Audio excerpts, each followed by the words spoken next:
किसी गांव में छोटू राम नाम का एक सेठ रहता था।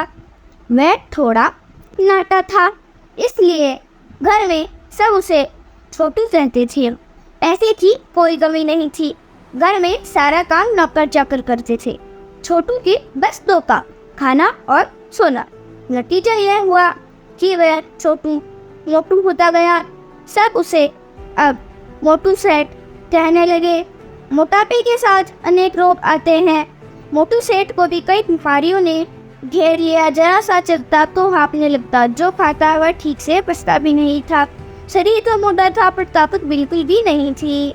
शहर के बड़े बड़े डॉक्टरों का इलाज चला पर मोटू सेठ की बीमारी बिल्कुल ठीक नहीं हुई।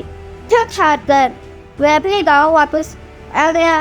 कुछ दिनों बाद एक महात्मा जी उस गांव के निकट एक जंगल में आकर रहने लगे। वह जंगल से जड़ी बूटियाँ इकट्ठी करते और उनसे लोगों का इलाज करते। उन्होंने इस गांव के कई अनेक लोगों की बहुत सी पुरानी बीमारियां ठीक कर दी। मोटू सेठ को भी इस बारे में सूचना मिली। उसने अपने एक नौकर को इन्हें बुलवाने के लिए भेजा। महात्मा जी ने कहा, अपने सेठ से कहो कि वह स्वयं यहाँ है, मरता क्या नहीं करता। मोटू सेठ दूसरे दिन महात्मा जी से मिलने गया। जब वह उनकी कुटी में पहुंचा तो वहाँ महात्मा जी नहीं थे। काफी देर इंतजार करने के बाद सेठ गाँव वापस आ गया। दूसरे दिन वह फिर मीलों चलकर महात्मा जी की कुटी तक गया। वह महात्मा जी तो नहीं थे पर उनका एक चेला दवाइयाँ कूट रहा था। उन्होंने बताया कि महात्मा जी तो सुबह सुबह ही जड़ी बूटियों की खोज में निकल जाते हैं। सारे रोगी सूरज निकलने से पहले ही आते हैं। सेठ तीसरे दिन वो अंधेरे ही निकल पड़ा पर महात्मा जी उस दिन भी नहीं थे। उसके चेले ने कहा, आपके लिए महात्मा जी ने यह दवा रखी है और कहा है कि आपको रोज यहाँ आकर यह दवा खानी होगी, क्योंकि यह दवा रोज ताजी बनानी पड़ती है।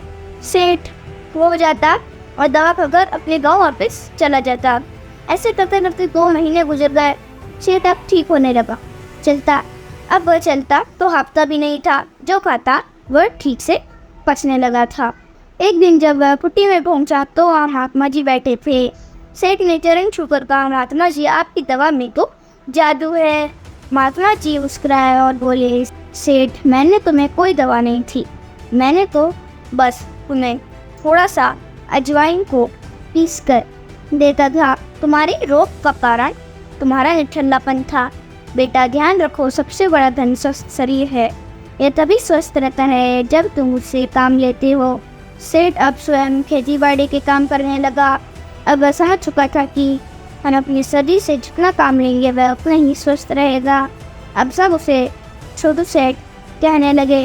प्लीज़ कमेंट करके बताएं कि आपको हमारी स्टोरी कैसी लगी। Please subscribe, like and share. Thank you.